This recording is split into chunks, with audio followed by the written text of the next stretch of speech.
Alright mga lods, so welcome back po dito sa ating YouTube channel. So for today's video po nais kong i-share sa inyo ang isang application na pwede po sa Windows PC, sa laptop or desktop, and nag-working din po siya sa Android phone.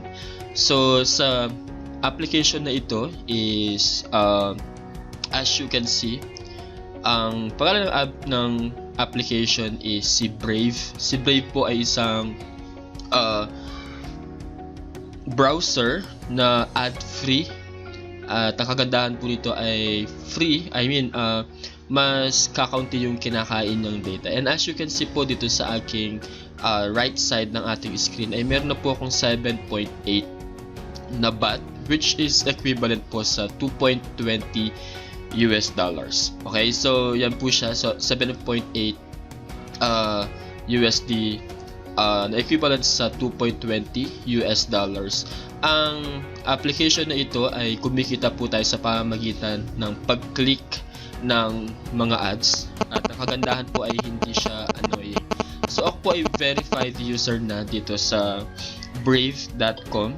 So I will be putting the link on the description box below para kayo po ay makapag-sign up, and of course that includes even my referral link. So to begin with, I will be sharing with you yung mga website na kinakailangan nang sa gayon in the future.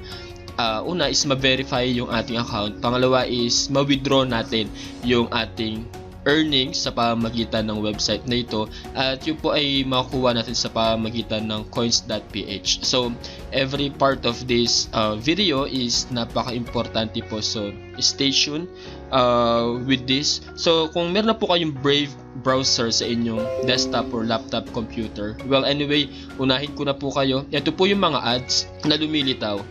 Nasa notification area po sila ng ating screen. Okay, so kapag click nyo po yan, so mabubuksan siya dito, and then kahit pabayaan nyo na po siya, okay na siya. Makaka-earn na po tayo nun. So i-refresh ko lang siya. Ayan. So dito po siya nun lilitaw kung ilan yung na-earn mong BAT dito. So mamaya po ipapakita ko rin po yung settings. At least naipakita ko na po kung paano tayo maka-earn ng BAT dito. Yun, sa pamamagitan po ng mga ads na yan. Kinakailangan talagang i-click sila. And then pabayaan nyo na lang po sila naka-open, and then okay na po, pwede na po nating naka-earn na po tayo ng BAT doon. Okay, now punta tayo doon sa pag-sign up. After meron ka ng Brave browser, punta lang po tayo dito sa ating Uphold. Okay, so yan po si Uphold. So gagawin lang po natin is ilalogout ko lang po muna siya. Okay, so yan po yung aking Uphold account. So gagawin ko is isa-sign up lang po natin siya. Right. So dito po sa pinaka-sign up. Yan. Okay, so ang kinakailangan po sa pag-sign up is email address and password. You can choose an individual, even your country, and you can click this and as optional, and I accept Uphold's terms and condition and policy, and then click nyo po yung next, and then pupunta tayo doon sa next part ng pag-sign up. Dito po sa pag-sign up kay uphold.com ay kinakailangan po nating i-verify yung ating Uphold wallet. Nangailangan po yan ng government ID. So you have to provide your any government issued ID, and then hindi po pwede yung student ID. So yung KYC natin or know your customer, so kinakailangan po yan sa Uphold. So now kung na-verify na po ninyo ang inyong wallet dito sa uphold.com, no, okay, so para mas maintindihan po natin, sige po, mag-sign up ulit ako para maipakita ko na lang po sa inyo. Pero hindi ko siya tatapusin yung ating pag-sign up since meron akong account na nandito. Okay, so search natin yung country natin, and then I accept, click next. Okay, so select your province. Okay, so click next.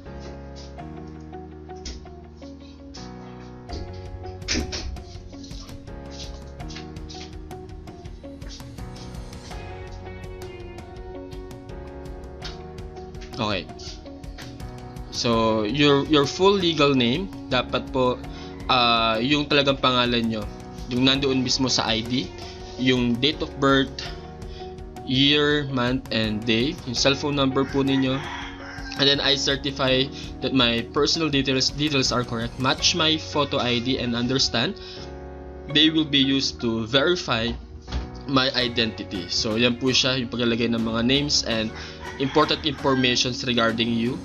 And number 3 is, dito na po darako yung verification po natin doon sa ating ID. So, magsasubmit tayo ng ID dito. So, napakahalaga po ng KYC dito, yung know your customer. Okay, so kapag natapos na po natin yung part na ito, ang gagawin natin, next website po na pupuntahan natin is punta tayo kay publishers.basictoken.org. Okay, so publishers.basictoken.org. Yan po yung next website na pupuntahan po natin after nating ma-verify yung ating uphold.com. Okay? Now, tulad ginawa natin kanina, you have to sign up dito sa website na ito. Okay? So, sa ating pag-sign up po, i-share ko lang yung mga kinakailangan. So, kailangan lang natin ng email address. Okay. So, yan po siya. Brave will use your email to contact you about your account, to update you about the service. Settings page includes options for changing email notification permission. So, click lang natin yung I agree and then create account tayo. Okay, so kapag nag-create account tayo dyan, magpapadala sila ng email, of course. Now, gagawin lang po natin is afterwards is i-login lang po natin. So, may account na ako dito. So, kapag nakapag-sign up na po kayo, of course, pupunta na po kayo doon sa inyong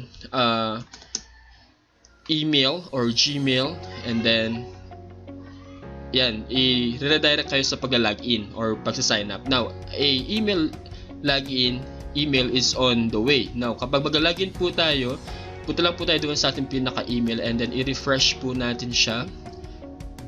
Kasi po, yung pag-login dito is kailangan natin ng email from them. So, wag natin i-click yung login to Brave Rewards. Ang gagawin po natin is i-click natin itong link na ito. Right-click natin and then copy. And then doon sa login to Brave is i-paste natin siya and then enter. Yan. So, every time na maglalagin po tayo, ganyan yung ginagawa po nila. Okay, so lagi po silang nagsisend ng email for our login. Now, yun po yung step sa pag-login. And then doon sa ating Uphold account, kailangan nating i-connect sa ating publisher account. So dito ako mahihirapan sa pag-connect. So pansinin po natin dito sa part na ito. Yan, sa bandang baba po, no, na nandito po yung yung Uphold wallet. As you can see, nasa publishers.basictoken.org tayo. And then yung ginagamit niyang wallet is Uphold wallet. Ito po siya, Uphold wallet. So, naka-connect na po ako. Siguro makita po ninyo sa part na ito kapag kayo ay nag-login sa inyong basictoken.org is mapapansin ninyo dito is connect siya. Okay, so bahala na po yung website na mag-share ngayon sa inyo kung ano yung process na gagawin sa pagko-connect po ninyo sa inyong Uphold wallet. Okay? So, ganyan po natin i-connect. So, ang next part after natin mag-login is i-connect po natin yung ating Uphold wallet kay basictoken.org. Okay, so let us say connected na po kayo. So, ibig sabihin, kapag connected na po kayo, all set na po tayo. Now, darako tayo doon sa part na kung saan ang tanong, paano tayo makaka-earn ng ating mga BAT token dito sa application na ito. So, ito po yung overall process ng lahat ng mga dapat nating i-prepare sa pagsa-sign up. And I hope hindi po kayo naguguluhan dito sa part na ito. And then, how to get BAT token with Brave browser. So, isundan nyo lang po ang inyong ang step na ito. So, i-click lang natin with new tab tayo. So, i-click lang natin itong diamond na nandirito. Okay? So, yung diamond na nandirito, i-click lang natin. Okay? And then, punta tayo dito sa reward settings. Okay. So, yan po siya. Dito sa reward settings, mapapansin po natin yung Brave Rewards. Dapat po naka-on ito.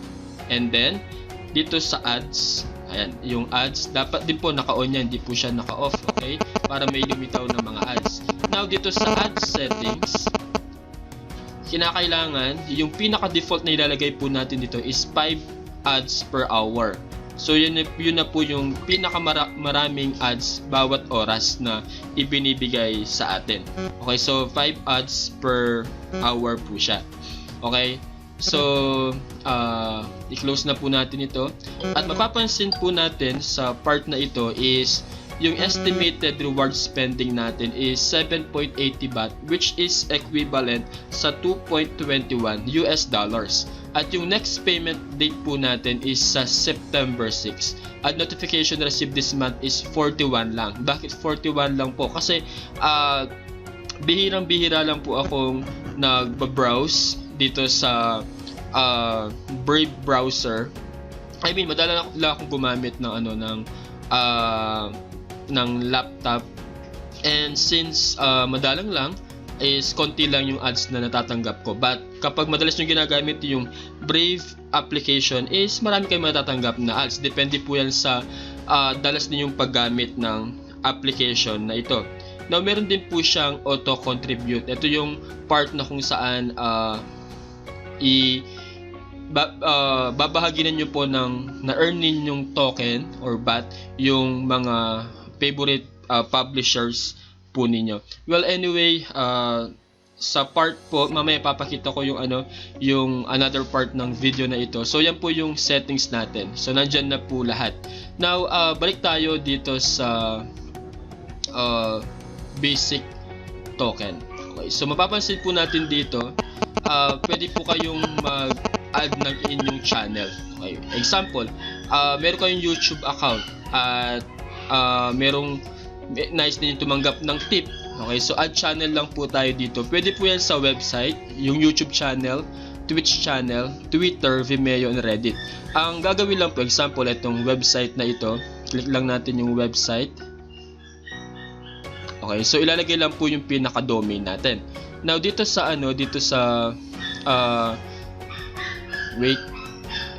add channel, dito sa YouTube channel po, ako po ay nakapag-sign up na po, nakalik na po. So, verified publisher na po ako ni Brave.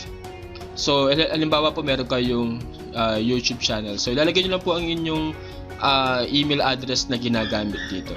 Okay? So, ganyan lang po siya.